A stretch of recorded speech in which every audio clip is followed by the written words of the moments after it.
Yo, what is going on everyone? Welcome back to another Clash Royale video. How are you guys doing? Did you guys miss me? Well folks, it is a brand new year. I sure hope you guys enjoyed your Christmas vacation and had a great time for the new year. Today, I thought that I'd do a little something different from usual, so we're going to be taking a look at two really awesome 2v2 decks. I know I haven't really covered much 2v2 action, so I figured if I could have such a good time playing 2v2 with this deck and my friend Regrarian here, I figured you guys might enjoy the decks too. So let's take a look at what we have here. Alrighty, so my deck will be consisting of the Giant, Executioner, Valkyrie. We've also got Miner, which is my favorite card overall. If you guys didn't know that by now, I really don't know what channel you guys have been watching this whole time. We've also got the Tornado spell, we've got guards, minions, and last but not least, one of my favorite spells overall, we've got the Zap spell. So the deck is a little bit heavy on epics, but overall I think you guys can make it work as long as you guys got an okay level Executioner, at least level 3 guards, and maybe, or at least preferably, a Tornado spell that is tournament standard. You should be able to make the deck work. And I mean, the minor levels don't really matter that much either, but of course every level you can get on any card will just make it that much greater to use.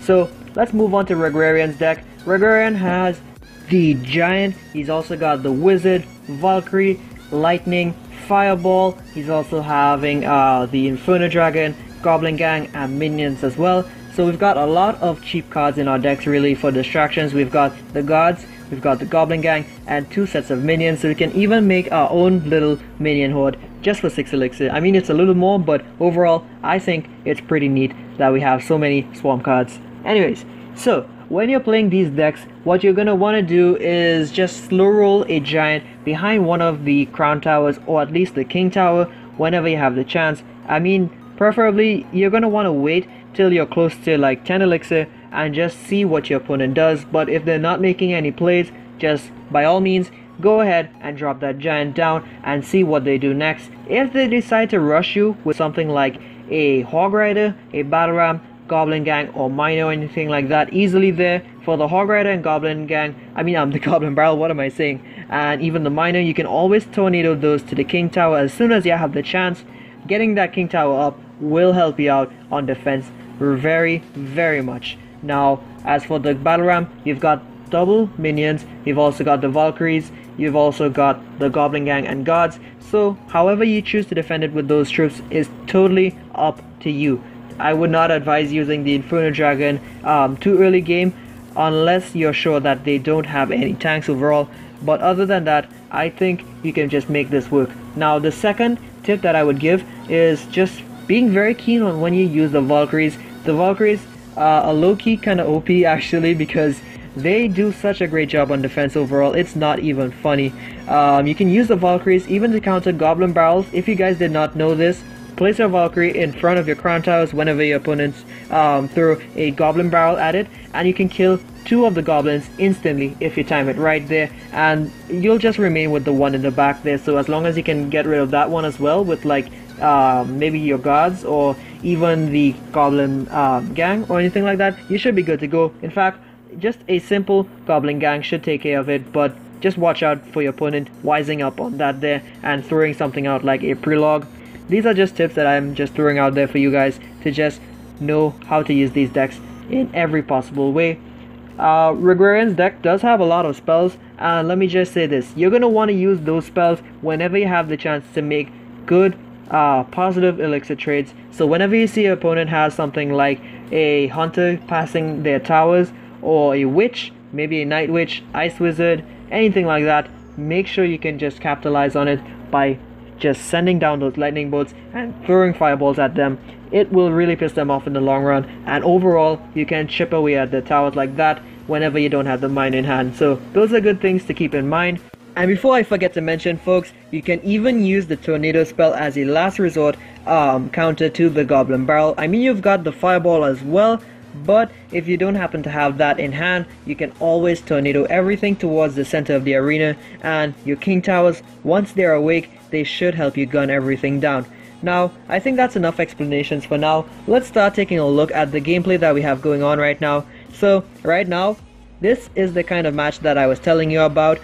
My friend Regarian and I, we are just basically making these quote-unquote giant pushes on the right lane there, distracting our opponents and keeping them busy, while in the meantime, I'm just slowly chipping them down with basically the miner alone on the left lane. If you haven't noticed already, folks, the miner has done almost half their towers damage there, and he's still continuing to be a menace for them. In fact, I don't even know why, but they did not take the chance to use their tornado spell there when it was in hand. But hey, if they don't want to wake up their king towers whenever they have the chance, I'm just going to take full advantage of that and make them suffer the wrath of the shovel there. So they're going to be rushing us right now with a balloon, which rage spell and graveyard combo right now. They're really desperate, but a simple tornado spell just changes the outcome of that there. They would have gotten a shot on the tower there, but the balloon couldn't make it anyways. So we're going to be sending in a miner once again, and look at this. The tower is down pretty low. They send a minion horde, so we drop a minion horde of our own there basically with double minions, and now take a look at this. The tower has been chipped down just enough for Regarian to use the lightning spell. So with that there, we take the win there, and he gives them the laugh there because we basically chipped them down that entire game and there was nothing they were able to do about it. So anyways, we're going to be moving on to yet another match, and our opponents for this match is going to be RW77 and Princess .213. So Princess is the one, I believe, on the right side. They're running the Lava Hound miner deck. Pretty dirty overall, the miner and Lava Hound combo that is when the pups come out of the Lava Hound and you've got the miner tanking. That can really do a number on towers. Here we're going to overcommit on defense a bit there. That was honestly a overcommitment there and some miscommunication, but whatever, we're going to make up for it now with this juicy fireball. Regarian manages to kill the Electro Wizard, clip the tower, and hit the Inferno Dragon as well. So that was, mamma mia, one spicy meatball. That was one really juicy fireball right there, and we're going to be able to just get rid of all of these troops right now. They're so desperate for damage, they throw a fireball at basically nothing, and now we're going to punish them for that, folks. We're going to assert some dominance by just dropping this giant right at the bridge there, and we're going to see how they reacted. Our opponents right now, they're cycling to a Mega Minion. They knock our Wizard back with a fireball, but unfortunately the Mega Minion does get distracted by our Valkyrie there. So the Wizard does get to do a lot of damage on the Mega Minion there, and we can just zap away everything else there. So we're all good to go there, and our opponents right now, they're just way behind on elixir right now in comparison to us. We have enough elixir to go. Again, we're going to be throwing them a miner right up in their face there. They don't have a tornado in their deck, so it doesn't even matter for us here. They can't even use a fireball anymore to activate the King Tower, because if you actually use the fireball just right, you can push him towards the King Tower there. I've seen that happen a few times there, but it doesn't really happen that often. So anyways, we've got the Mega Minion, not the Mega Minion, the Mega Knight and the Lava Hound. I don't know why they invested in two tanks at once there, but we got to take them down pretty easily there, so I'm gonna take that there. And look at this. What was I saying, folks? As soon as one giant goes down, another one goes back up there, so we can continue counter pushing there and making our way to the tower. We've got our Wizard, Executioner, and our Inferno Dragon following up that giant there. We've got our miner at the tower there. The giant does land a few hits on that tower there, and our opponents are forced to zap and all kinds of really bad plays there for them. So again, we're going to be overcommitting a little bit with the defense there, but nonetheless it still works out for us because we can tornado this miner to the King Tower there. So we've got our King Towers woken up, and our opponents are pretty screwed at this point in time. They're so frustrated, they're just throwing everything they have at us right now, and we're just able to make lots and lots of good trades. Again, another giant goes down, another one is going to go up. It's just like a rinse and repeat cycle. They're going to throw us Elite Barbarians. We're going to do double Valkyries there. They don't stand a chance. I throw them a laugh there because it's pretty funny how much we overcommitted, and we just drop that zap just at the last second there. So that gives us match number 3, and our opponents are going to be Frost and Putin. So we start off the match wishing them good luck, and now folks, we just wait for their first plays. So our opponents right now, they're both running some sort of bait deck, I guess. So they start off with a knight there, and they're going to be aggressive with that goblin barrel. So I'm going to just take advantage of that right now and pull 2 out of 3 goblins to the king tower, giving us the early activation there. And thankfully that Valkyrie did take care of the extra goblin and even managed to walk up to the knight there, so he didn't get to do anything against us there. So that was just really lovely for us overall. My friend here, he throws a predictive fireball. It doesn't really hit anything, unfortunately. If he had just cast it a little far back, he would have clipped the princess there. Unfortunately, that was not the case. But take a look at this right now. I'm gonna be just dropping that giant there. I knew the miner was coming in there, and I just had to block it there. Blocking a miner with a giant can be really frustrating, guys. Trust me, the giant just has so much HP there. Even though he doesn't really attack the miner per se, he still does a great job at it. Now take a look at this right now. We drop our double Valkyries here, and those goblins got instantly wrecked, folks. Those goblins did not stand a chance. Anyways folks, take a close look at what I'm about to do right here. I'm going to be pulling all the Valkyries there close together with the tornado spell. Our opponents do make a great play there and pull our own Valkyries back there as they are frozen by the ice spirit, and then distract them with the goblin gang. But the battle was already over from the time we got the tornado spell down, and so we were able to just zap away those princesses there and make quick work of them. Now we've got a giant going here with the executioner. I want you guys to pay close attention to this executioner right now. I'm going to be sending up my miner there, and we predict nothing again with that fireball, but keep your eyes on that executioner, folks. That one executioner is doing so much work right now. That last shot on the tower there kills it just as the executioner goes down there. So folks, I'm pretty sure our opponents right now are just seething with rage right now. I mean, come on, that one executioner was just biting them so hard in the back there.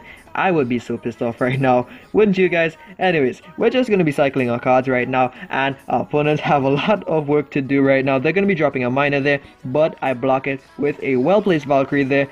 So thankfully folks, he's not going to be able to slap us with that shovel today, no siree. Anyways, we are continuing with our push down on the right lane. We've got a wizard and giant going down there, and we've got to do what we can to take that second tower there. But basically we just need to defend really, and that's all for this game. We fireball down their princess, clipping all of the crown towers there. We managed to bring down their second crown tower there. Things seem hopeless for them right now. We're going to double up on giants. We've got a goblin gang going at them right now, and both the executioner and wizard are just doing magnificent at tearing up that tower there. So with that there folks, we managed to take a 3 crown, and now folks, we're going to be moving on to a guest fight for the last bit of today's video here.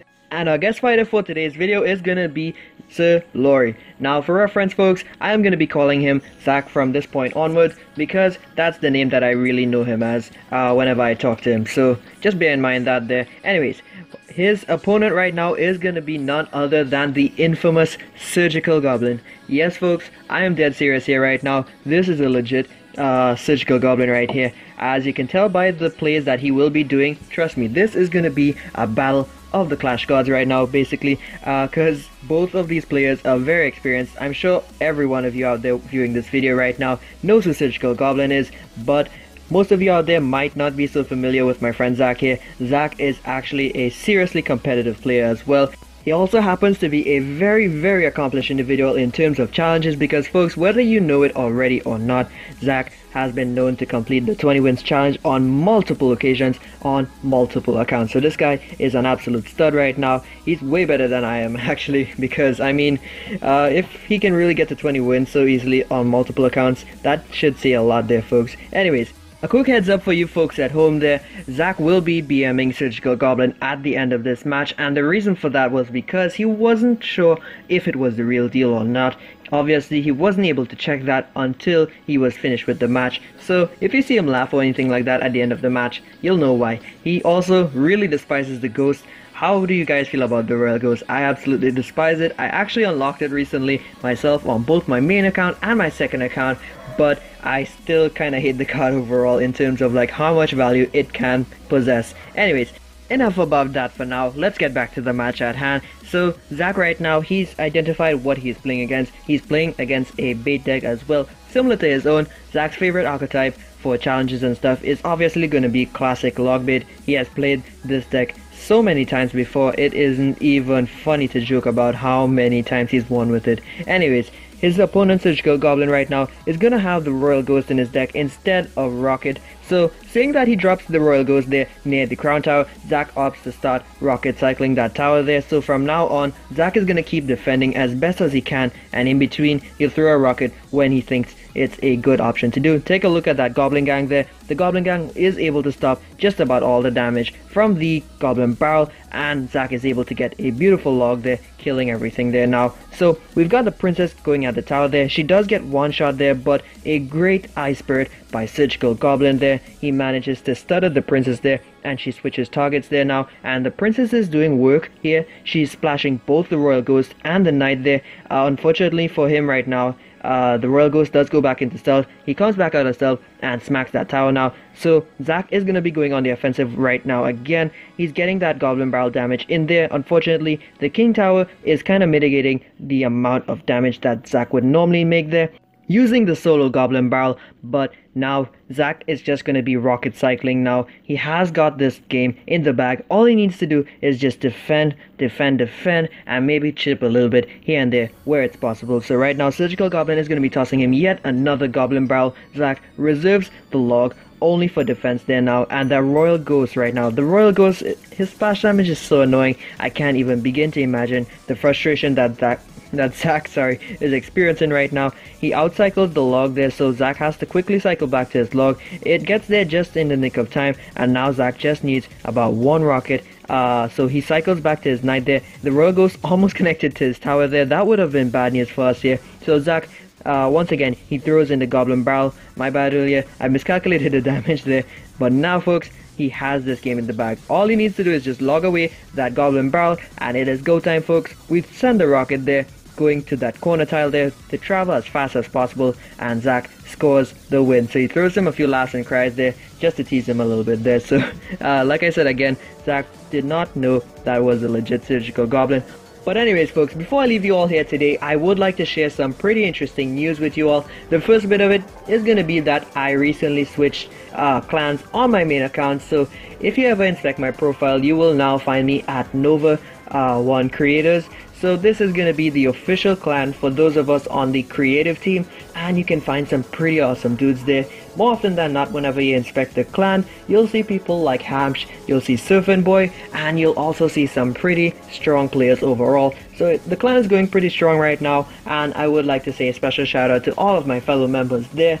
And the other bit of news that I have for you all today is going to be related to the image that you're seeing on the screen right now, and that is that the Nova creative team has made their official YouTube channel. So if you guys could do me a huge favor and just click the links that I have in the description and the pinned comment down below and go to their channel and subscribe to it, that would mean the world to me, folks.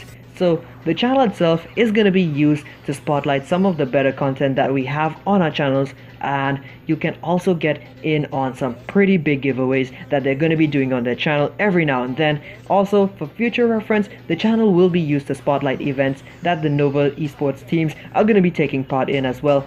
So do look out for that in the near future. Anyways guys, that is gonna do it for today's video. I hope you all enjoyed. As always, remember, if you keep on digging, you'll eventually strike gold, but even then, keep on digging deeper, you'll eventually come across something even more worth your while. So once again everyone, thank you so much for stopping by, and I hope to see you all in the next one. Peace out guys.